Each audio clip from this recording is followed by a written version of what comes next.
One, two, three, four. And so Brother Wacko and I, we became real tight. He considers me as his minister. I am a minister, and I do consider myself a brother minister because I'm a brother first.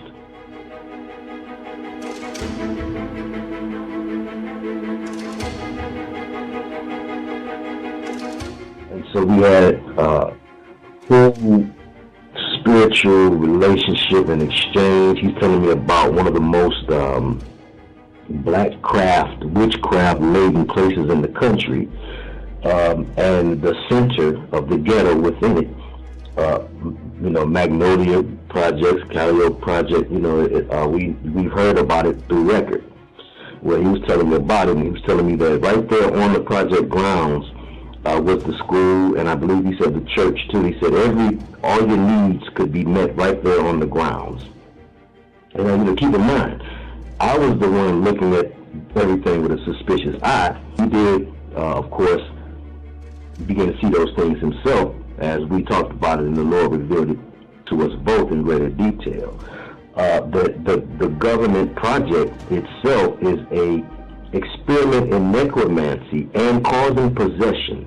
The goal is to cause possession of particular individuals who are from selected families and bloodlines, who must be approved to be able to receive one of these government housing facilities. Now, along with the information that I got from my brother Wack, I had the opportunity on the humbug to hear a historian, a member of the Detroit Public School System, who's been a member for years. He was running down a history, and he was just talking about different historical things in the city, and he was talking about the Smith homes.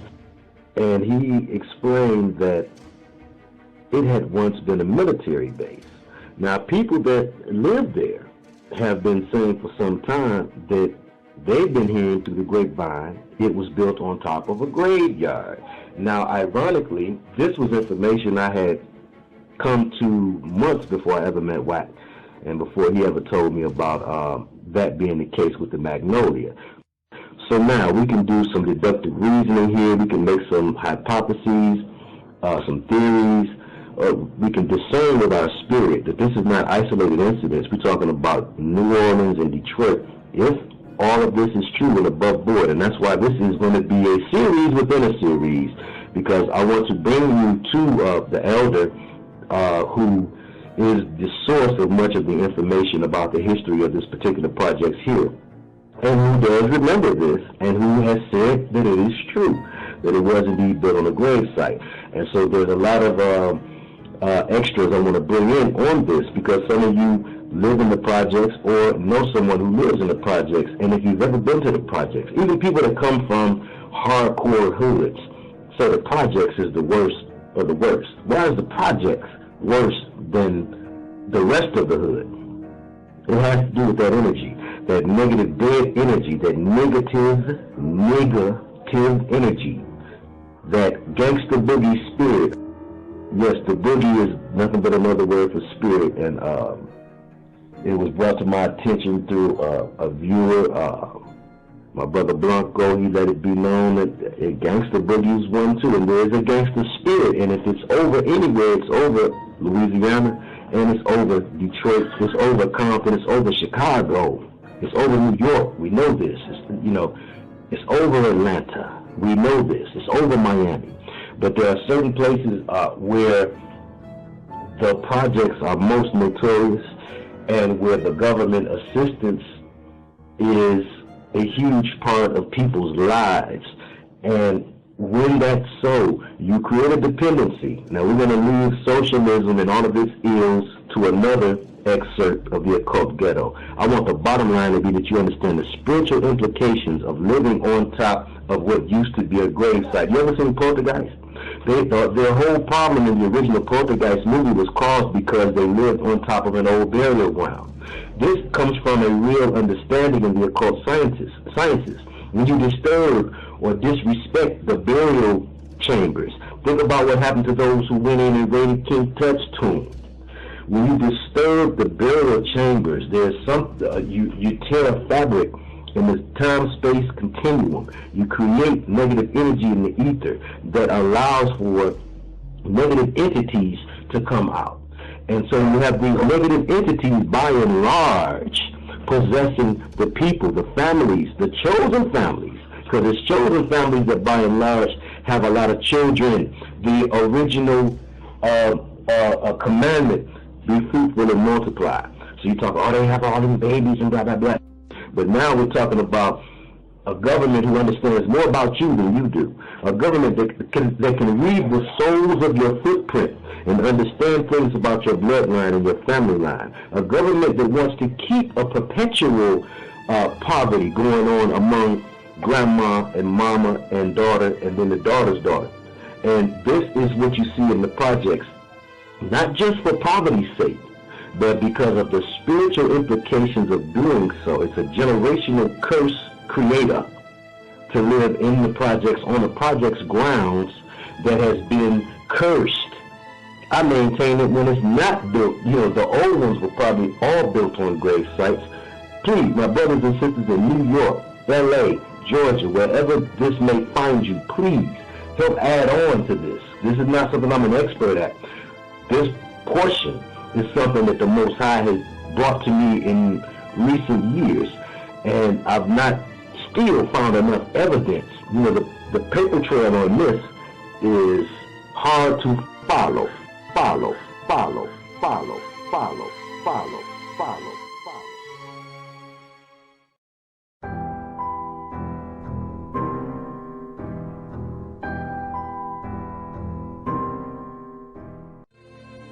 Today, the word ghetto is synonymous with poverty, racism, families under stress. All the above were true of here, the world's first ghetto.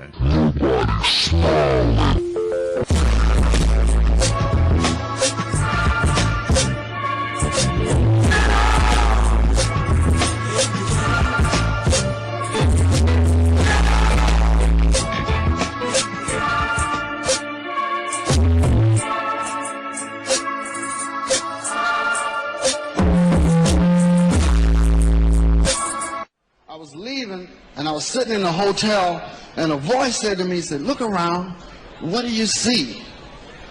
And I said, I see all colors of people doing everything, And the voice said, do you see any niggas? And no. And I said, you know why? Because there aren't any. And it hit me like a shot, man. I started crying and shit. I was sitting there, I said, yeah, I've been here 3 weeks. I haven't even said it. I haven't even thought it. And it made me say, oh my God, I've been wrong. I got to regroup my shit. I said, I ain't gonna never call another black man a nigga.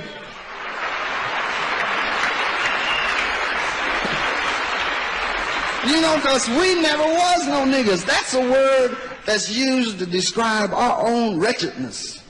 And we perpetuate it now because it's dead. That word's dead. We men and women, we come from the first people on the earth. The first people on the earth were black people. Because anthropologists, white anthropologists. So the white people go, that could be true, Yeah, Dr. Leakey and them found people remains 5 million years ago in Africa. Them motherfuckers didn't speak French. So black people, we the first people had thought. Right? We was the first one to say, where the fuck am I? And how do you get to Detroit? All cities have this particular residential area. In Detroit, they call it Black Bottom. In Cleveland, they call it Euclid Avenue, 55th, 105th, Central Avenue. In Philadelphia, they call it South Street. In New York City, they call it Harlem. Drop down below the Cotton Curtain, called in Atlanta, they call it Buttermilk Bottom. But then you come out west, where it's the best. In San Francisco, they call it the Fillmore District. In Los Angeles, they used to call it Watts. They changed the name, though. Baby. All cities have this particular residential area.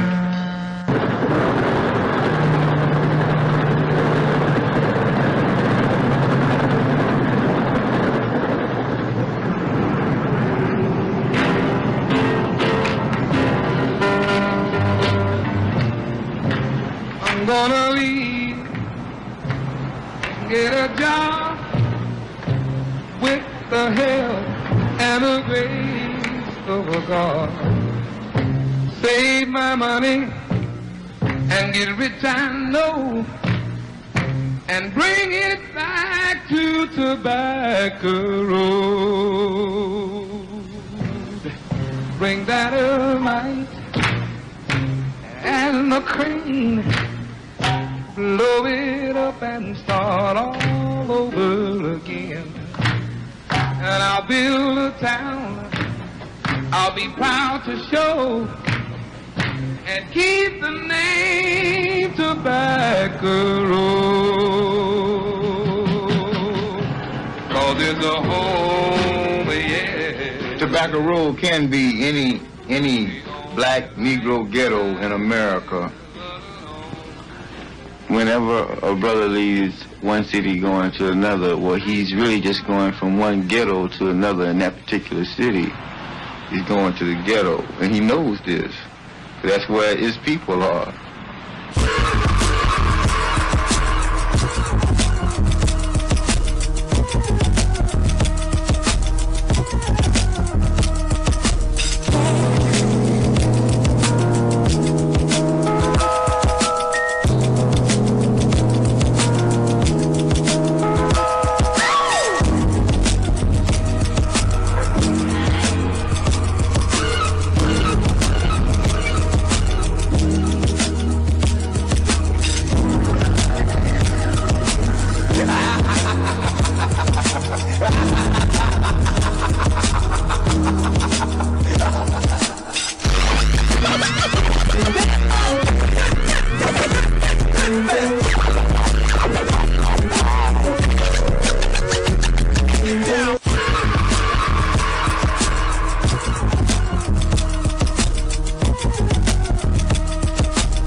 Why you have to bring that ball?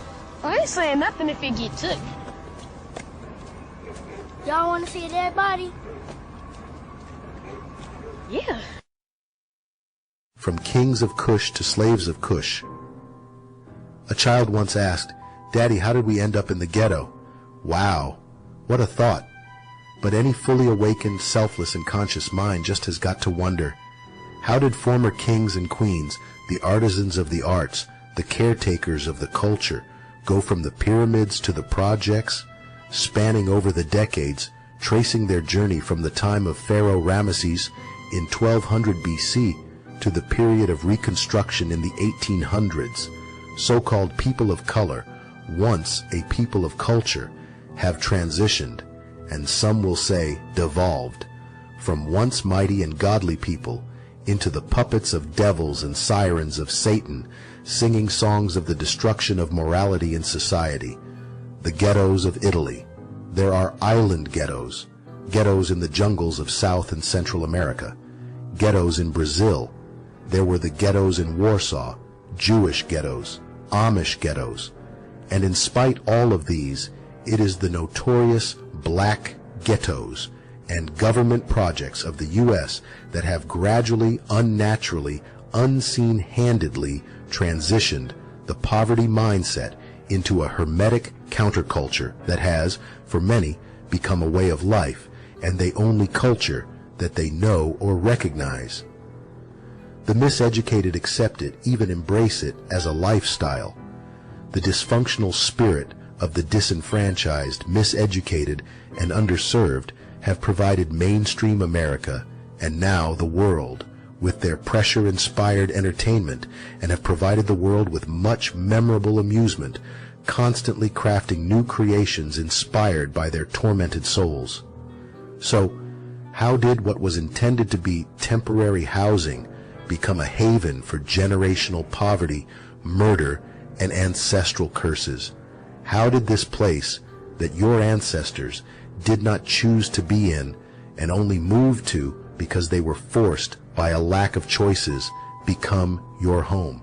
Have you forgotten that once we were brought here, we were robbed of our name, robbed of our language, we lost our religion, our culture, our God, and many of us, by the way we act, we even lost our mind.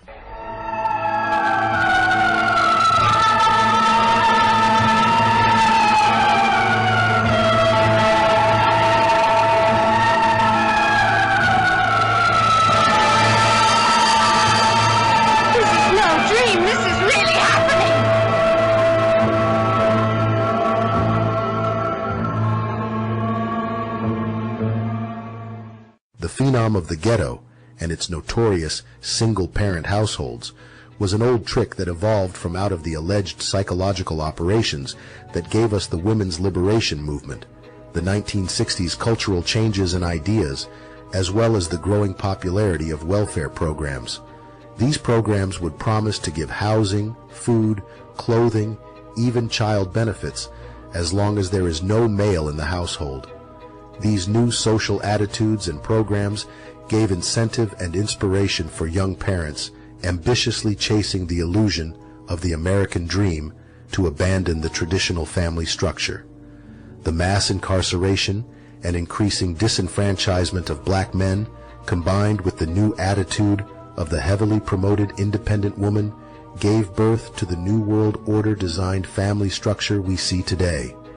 One where the government controls the children by way of controlling the woman without fear of interference from the man. This tactic is basically Warfare 101 and aligns with the notion of, as a woman goes, so goes a nation.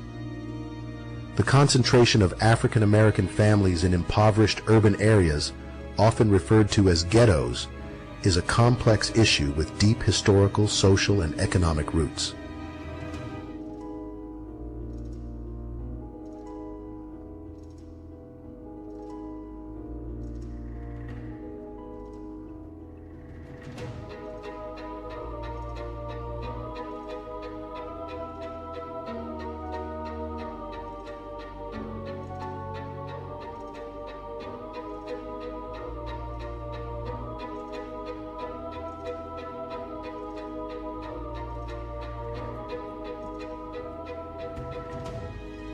This phenomenon can be traced back to several key factors, and understanding them requires a nuanced exploration of historical injustices, economic disparities, and systemic racism. 1. Historical legacy of slavery and segregation. The legacy of slavery and segregation in the United States has had a profound impact on the spatial distribution of African American communities. For centuries, black individuals were subjected to slavery, denied basic rights, and forcibly segregated into racially designated neighborhoods. The effects of these practices still linger in many American cities. 2. Redlining and housing discrimination.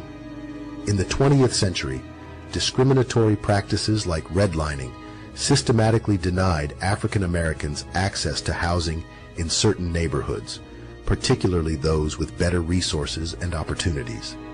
Banks and lending institutions refused loans and mortgages to black families based solely on their race, effectively confining them to limited housing options. 3. Economic disparities. Economic disparities play a pivotal role in the prevalence of ghettos. African Americans have historically faced higher levels of unemployment, lower wages, and reduced access to quality education and employment opportunities.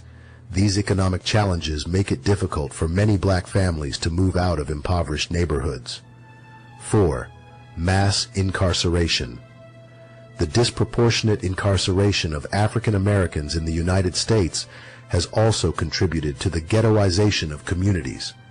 Upon release from prison, formerly incarcerated individuals often face restricted housing options and limited access to stable employment, pushing them back into impoverished neighborhoods. 5. Lack of investment. Many ghettos suffer from a lack of public and private investment, resulting in substandard infrastructure, schools, and services. This perpetuates a cycle of poverty that is challenging to break. 6. Systemic racism. Systemic racism, which manifests in various forms, including police violence and educational inequalities, further compounds the challenges faced by African American families in ghettos. These systemic barriers hinder opportunities for advancement and perpetuate the cycle of poverty. 7. Cultural and social factors. Social dynamics within communities also influence the concentration of African American families in ghettos. Factors like social networks and cultural ties can keep families in neighborhoods where they have established roots. With that, we can confidently conclude that the concentration of African American families in ghettos is a result of a long history of discrimination, economic disparities, and systemic racism. Addressing this issue requires a comprehensive approach that includes equitable access to housing, education, employment opportunities, criminal justice reform, and dismantling systemic racism. Realizing the cycle of ghettoization is a complex challenge, and it is essential for achieving a more just church and nation. And if we have learned anything from the last 50 years of hip-hop, rather than focus on nostalgia and celebrate all of the money that it has made, corporate America, and a select few artists as elder statesmen, let us use hindsight to avoid what seems to be the inevitable destruction and degradation of more communities by the ghetto ghost, and most urgently, we must prevent the moral and spiritual corruption of our daughters who are now in its crosshairs. For our sons, it may seem to be too late.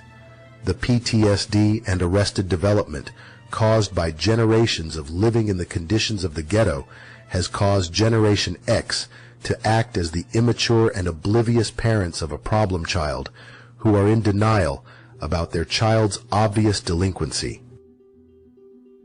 And every physical or material thing has a spiritual root. Those who can only see half the world only see partial truth.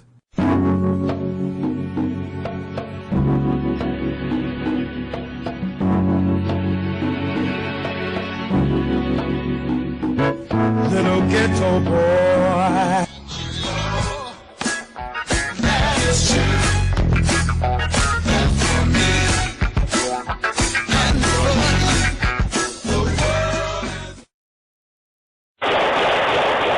Tonight, New Orleans is a city in crisis. Police are looking for leads. Extremely violent crime wave. The teenage boy is now dead. Shot and killed overnight. Dubbed the murder capital of the country. A new list ranks Cincinnati as the murder capital of America. But here's the catch. Detroit still has the highest violent crime rate of any major U.S. city. D.C. in the early 1990s came to be known as the murder capital of the country. A special report from one of the United States' most violent cities, where, on average, there is a murder almost every other day. Many feel gang violence is out of control in St. Louis in Missouri, and children are among the innocent caught in the crossfire. Gunshot injuries are so common, in fact, that specialist hospitals have been set up to deal with them. And with military-grade weapons in the hands of teenagers, it's not hard to see why some police officers think the city's streets are more dangerous than Afghanistan. Reverend Kenneth McCoy walks the streets of North St. Louis.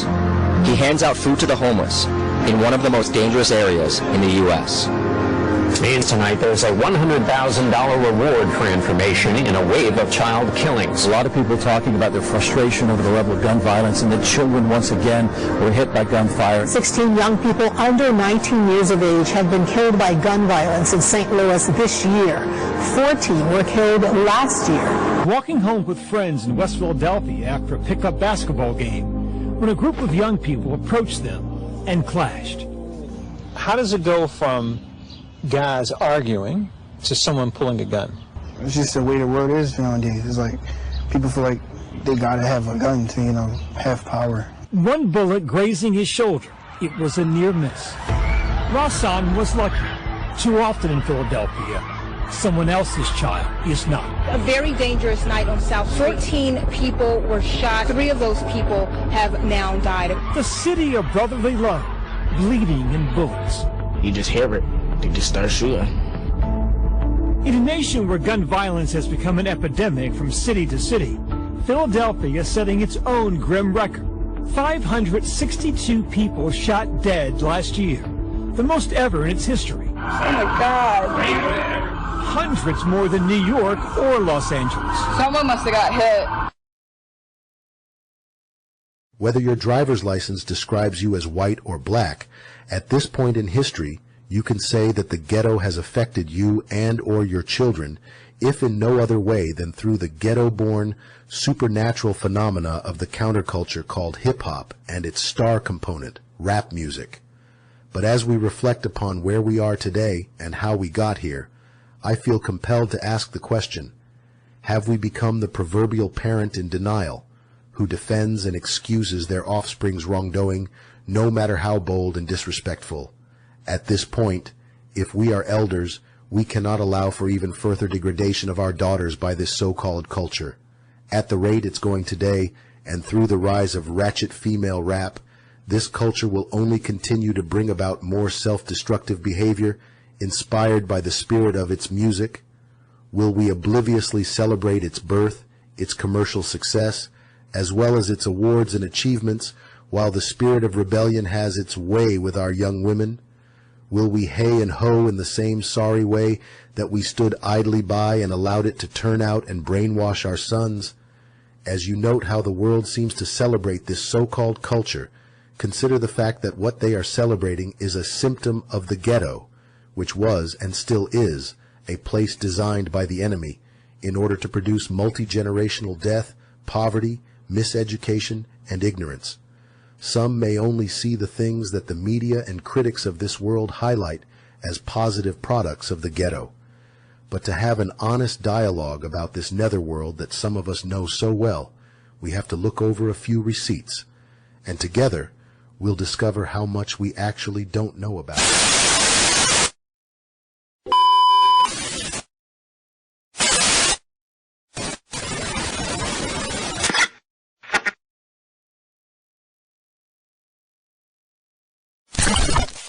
Talking about the ghetto,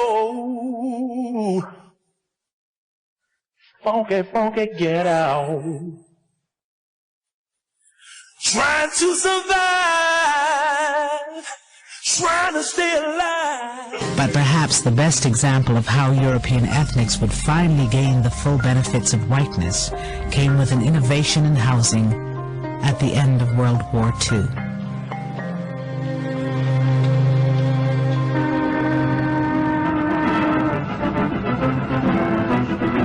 It was a time when hundreds of thousands of GIs came home ready to start families, but had no place to live. The living space was at a premium. In the Bronx, they tried building Quonset huts, and they turned to slums. All the Quonset huts had just disintegrated. There were two families sharing a hut. One family at one end, one family at the other, and before you know it, they were awful. FHA came to the rescue by ensuring long-term, low monthly payment mortgage loans. Veterans needed homes for families. They turned to a revolutionary New Deal housing program. It would racialize housing, wealth, and opportunity for decades in ways few could have imagined.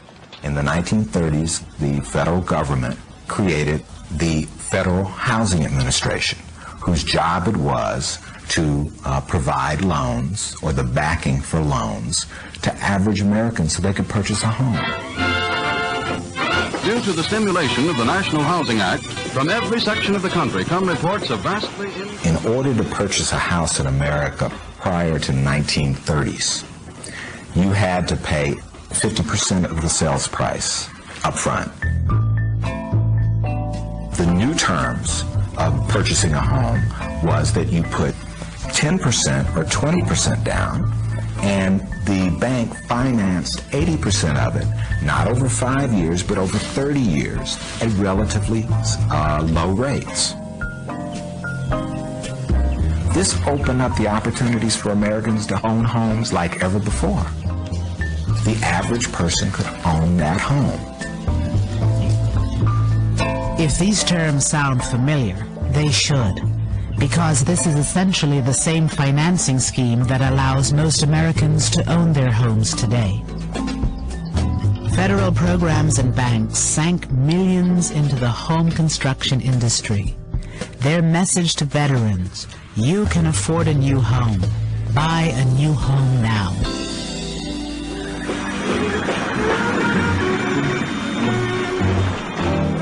On the outskirts of Baltimore, Memphis, Chicago, Los Angeles, Denver, and other cities, brand new communities sprang up. One of the most famous was a Long Island potato field, transformed into 17,000 new homes. It was called Levittown. Tax dollars helped make the single-family home a mass-produced consumer item. The American dream had a new name: suburbia. You have to remember the people who came here in 1947, 1948 were young ex-GIs whose uppermost concern was taking advantage of the GI Bill and making things better for themselves.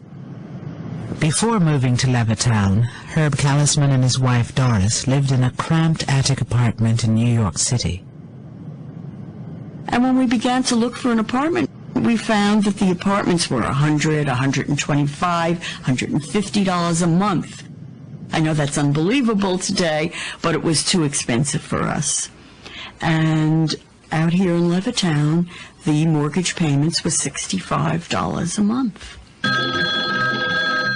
Your kitchen dazzles every eye. A brand new sink, a built-in oven, a new refrigerator, and a... If you were buying a Levitt home in 1947, 48, 49, 50, and 51, you would get, this would be your kitchen. You would get a GE stove, GE refrigerator, and a Bendix wash machine. It would be part of the real estate.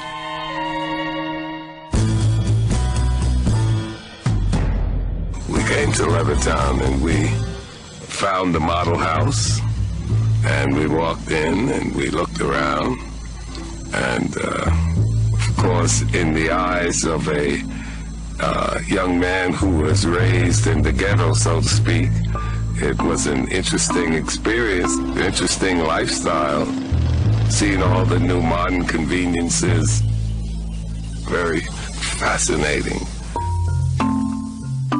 Eugene Burnett came home with almost 1 million other black GIs. They had fought for the country in segregated ranks. They returned hoping for equality and the American dream. For many, that dream was a new home for little money down and some of the easiest credit terms in history. I went up to the salesman. We're interested in your home. We're interested in buying one. And what is the procedure? Is there an application to be filled out? So forth. So he looked at me, looked around, and he said to me, he says, listen, it's not me, but the owners of this development have not as yet decided to sell these homes to Negroes. It was as though it wasn't real. You can't imagine. But for someone to come out and actually tell you that they can't sell to you. You know, I was really on an up. Man, look at this house. Can you imagine having this? And then for them to tell me because of the color of my skin, I can't be a part of it. The FHA underwriters warned that the presence of even one or two non-white families could undermine real estate values in the new suburbs. These government guidelines were widely adopted by private industry. Race had long played a role in local real estate practices. Starting in the 1930s, government officials institutionalized the national appraisal system, where race was as much a factor in real estate assessment as the condition of the property. Using this scheme, federal investigators evaluated 239 cities across the country for financial risk. So that those communities that were all white, suburban, and far away from minority areas, they received the highest rating, and that was the color green. Those communities that were all minority or in the process of changing, they got the lowest rating, and the color red. They were redlined. As a consequence, most of the mortgages went to suburbanizing America, and it suburbanized it racially. The racial logic adopts the principle that an integrated neighborhood is a bad risk, is a financial risk, that an integrated neighborhood is likely to be an unstable neighborhood, unstable socially, but therefore also unstable economically. When the white residents of 8 Mile Road in Detroit were told they were too close to a black neighborhood to qualify for a positive FHA rating, they built this 6-foot wall between themselves and their black neighbors. Once the wall went up, mortgages on the white properties were approved. Between 1934 and 1962, the federal government underwrote $120 billion in new housing. Less than 2% went to non-whites. I can understand an individual, depending on his environment or his family or whatever, being racist, but for your country to sanction it, give him tools to do that, there's something deadly wrong there.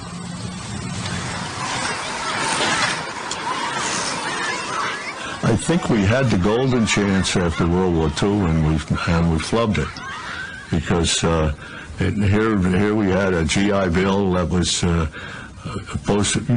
was available to everybody, but in a way they didn't make it available to everybody, and that was a golden opportunity in this country, and we missed it. We really missed it. You can always tell, can't you? A town with good real estate people is a more substantial community because more people own their own homes. That's right. And now it's sort of hard to believe that the federal government nationalized and introduced redlining. In a funny way, it wasn't just giving something to whites, it was constructing whiteness. Whiteness meant, as in the past whites had meant being a citizen and being a Christian, it now meant living in the suburbs. Only 50 years before, European ethnics were believed to be distinct races. Now, in these new segregated neighborhoods, they blended together as white Americans. We did have different religious groups. We were mixed up there, but we were an all-white community, and I think it's an unrealistic world. I think there's something sterile about everyone being on the same economic level and everyone being the same color.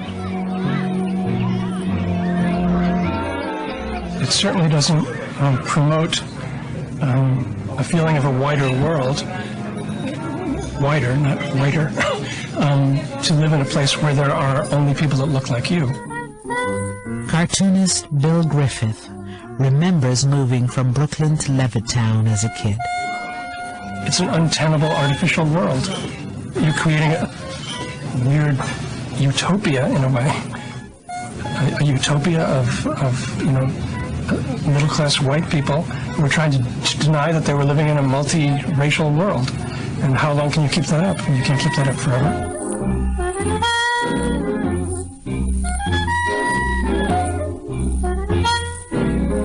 Whether there were going to be black people in Levittown was just, it would be almost the equivalent of saying, are there going to be Martians in Levittown? Basically, the idea of whiteness is who's included, who's part of the family, and it has material consequences. Blacks were completely left out of the housing market. The housing market that they were exposed to was largely public housing. And public housing, first of all, was built almost exclusively, with a few exceptions, in the central city. And after World War II, we started building this larger and larger public housing projects, which were called vertical ghettos.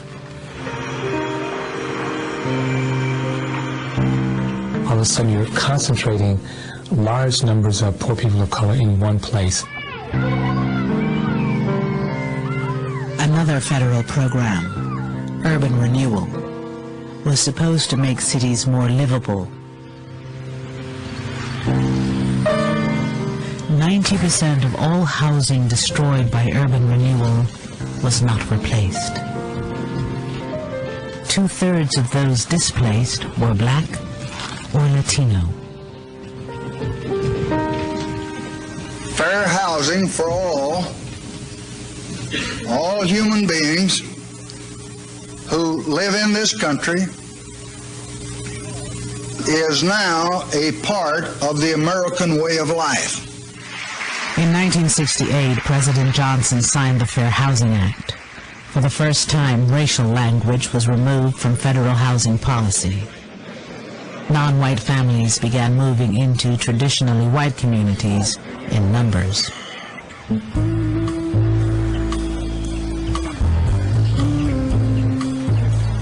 We lived in an apartment, a two-family house in Queens, and when we came here, it was the first time we had bought a house, and I was looking for everything in the storybooks. The Frisbees moved from Queens to suburban Roosevelt, only a few miles from Levittown. Like the Frisbees, many non-white families would discover the economic value of race in the real estate market. They watched as their homes and neighborhoods in suburbia declined precisely because they had moved into them.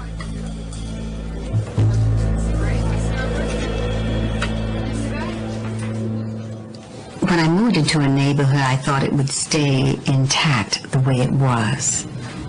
On the street that I moved on when I moved there, it was predominantly white. Within 2 years, it was predominantly black. It was called blockbusting.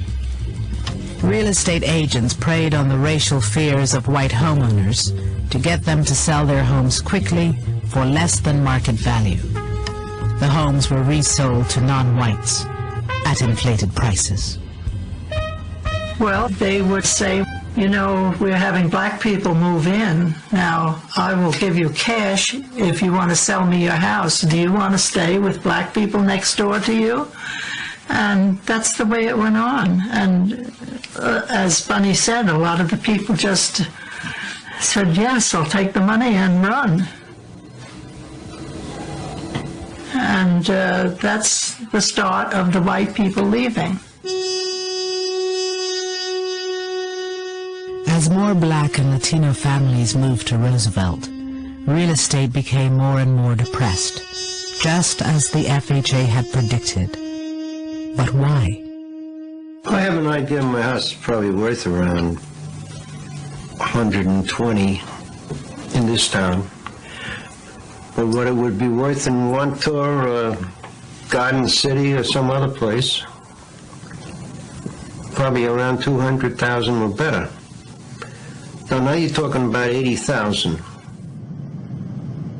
You said to me one time about why do people dislike the blacks? Well, money-wise, there's a reason. Not that you dislike the blacks so much, but you dislike what happens when a community turns from white to black. It wasn't African Americans moving in that caused housing values to go down in Roosevelt and other neighborhoods. It was whites leaving. When a neighborhood, a previously white neighborhood, starts to integrate, even if individual whites don't have personal or psychological animosity or racial hatred, they still have an economic incentive to leave because they recognize that others might make the same calculation and leave first. So you get a vicious circle where whites calculate that other whites are going to sell when a neighborhood integrates, therefore they want to sell first to avoid losses, and they actually make it happen. They make white flight happen. And if you think about African Americans, if African Americans are 20% of that market, it means that 80% of the people are not looking in those places for homes. So the prices of those homes declines or stays stable. And banks contribute to this by continually making loans in regions that are on the rise, white communities, and making it difficult to get loans in black communities. So there's a difference. There's a lack of symmetry that's important to keep in mind. So it's not the same when whites are all by themselves, because when they're all by themselves, they're taking all the resources with them. They're taking all the amenities with them. But when blacks are by themselves, they can't get loans. They don't have a decent tax base. There are no jobs, and then that becomes associated with black space. In the end, what happened to Roosevelt happens in many neighborhoods when white families and businesses flee. The tax base eroded. Schools and services declined. The town was seen by county officials as a legitimate dumping ground for welfare families. At one point, we had explicit laws that says whites are on top and blacks are on the bottom. Today we have many of the same practices without the explicit language. And those practices are largely inscribed in geography. And so geography does the work of Jim Crow laws. So many people are confused as why after 50 years of civil rights are our schools still segregated? Why are housing markets still segregated? Why are our jobs still segregated? And again, a lot of this is a function of how we've reinscribed the racial geographic space of the United States. That structure is still what we're living with today.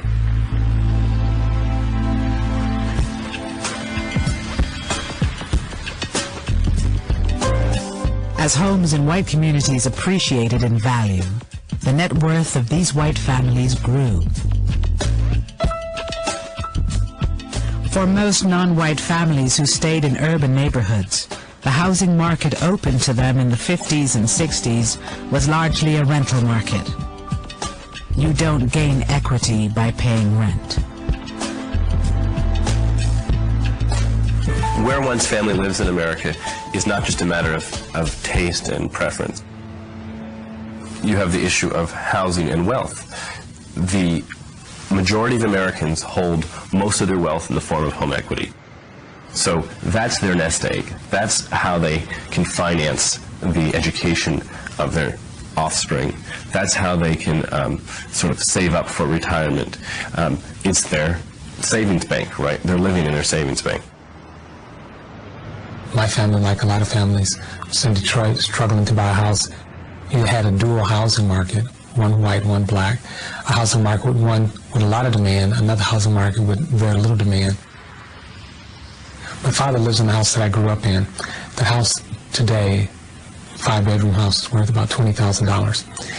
The same house bought in the suburbs would be worth today about $320,000. So whites moving to the suburb were being subsidized in the accumulation of wealth, while blacks were being divested.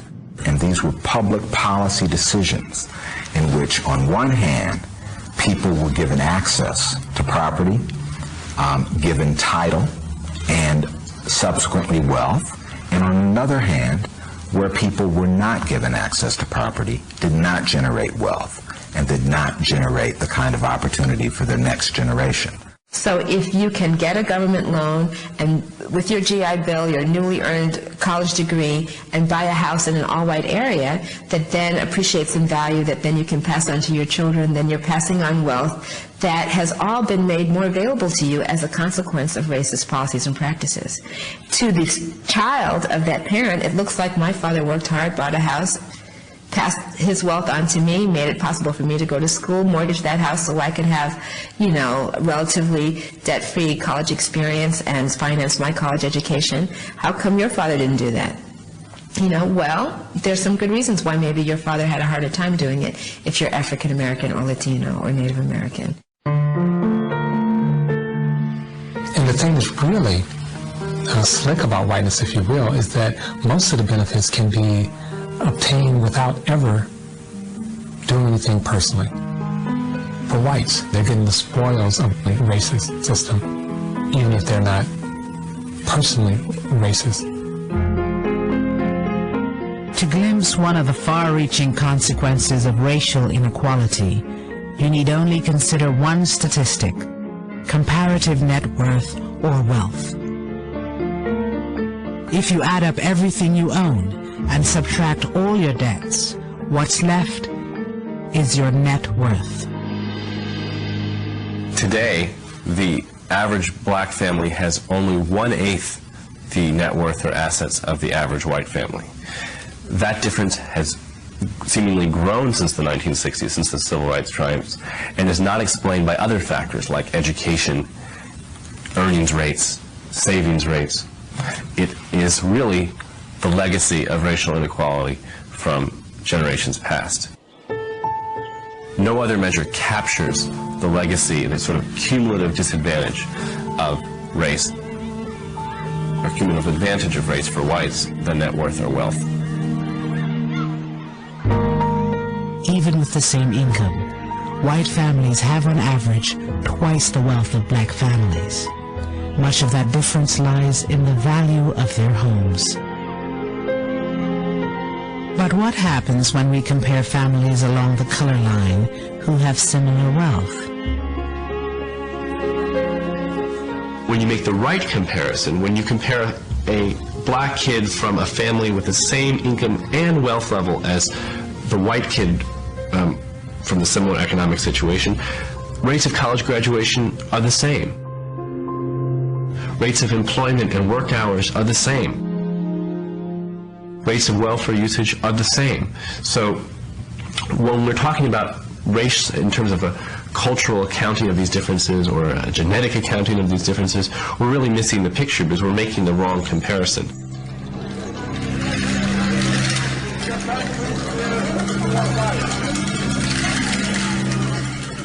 We want to be a colorblind society that values the content of character over the color of skin.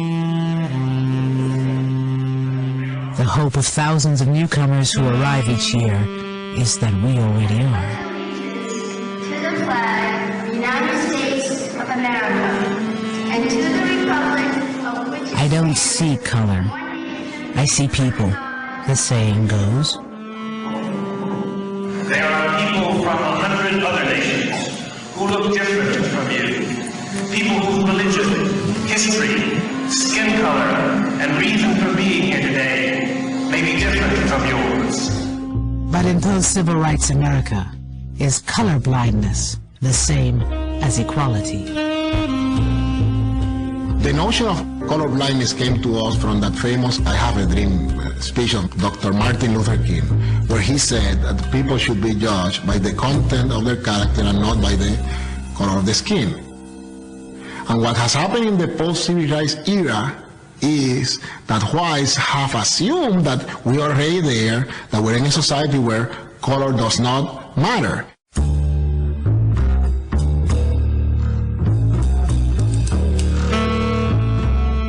On the one hand, the civil rights era officially ended inequality of opportunity, officially ended de jure legal inequality.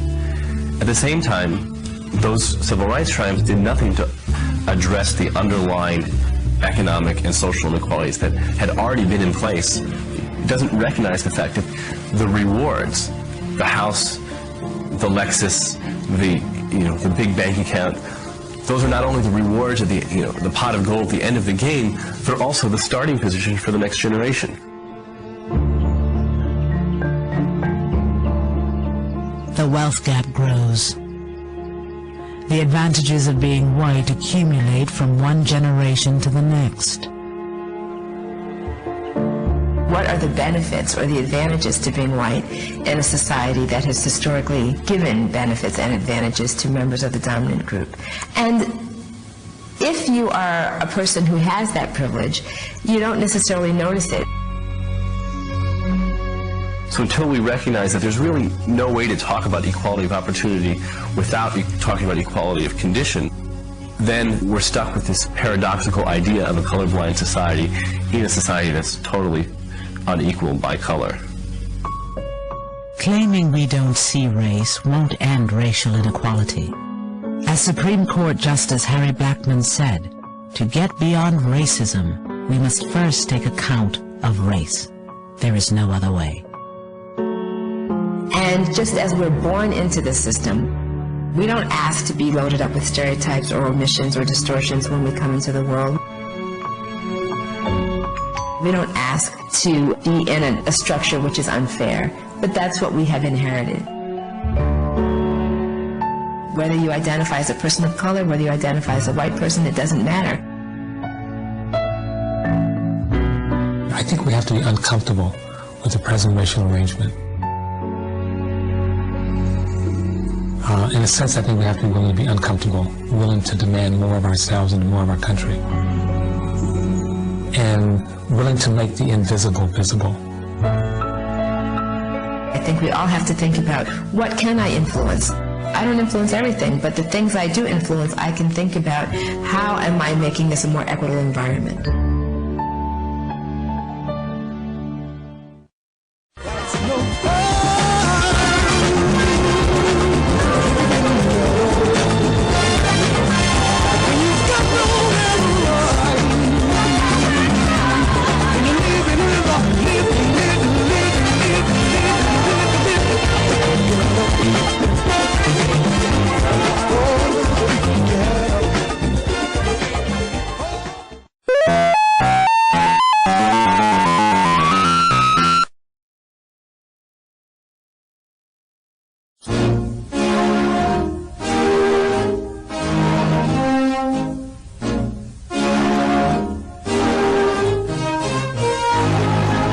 Would you like to go with me down my dead end street? Would you like to come with me to village ghetto land? See the people lock their doors while robbers laugh and steal. Beggars watch and eat their meals from garbage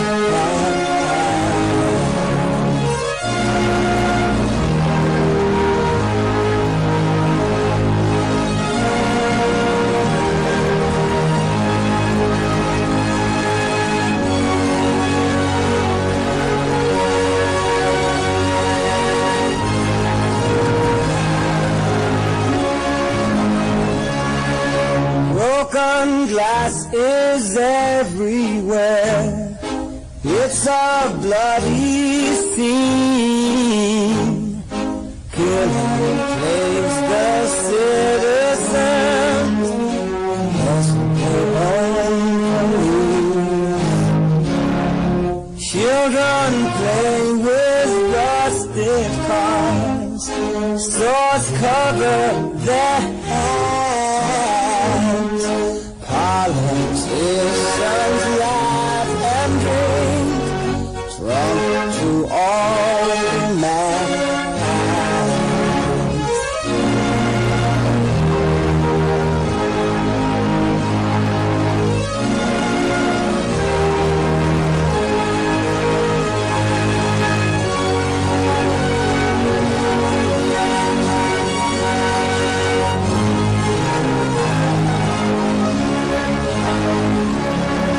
Families buying dog food now.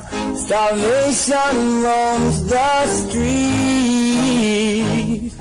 Babies die before they're born, infected by the greed. Now some folks say that we should be glad for what we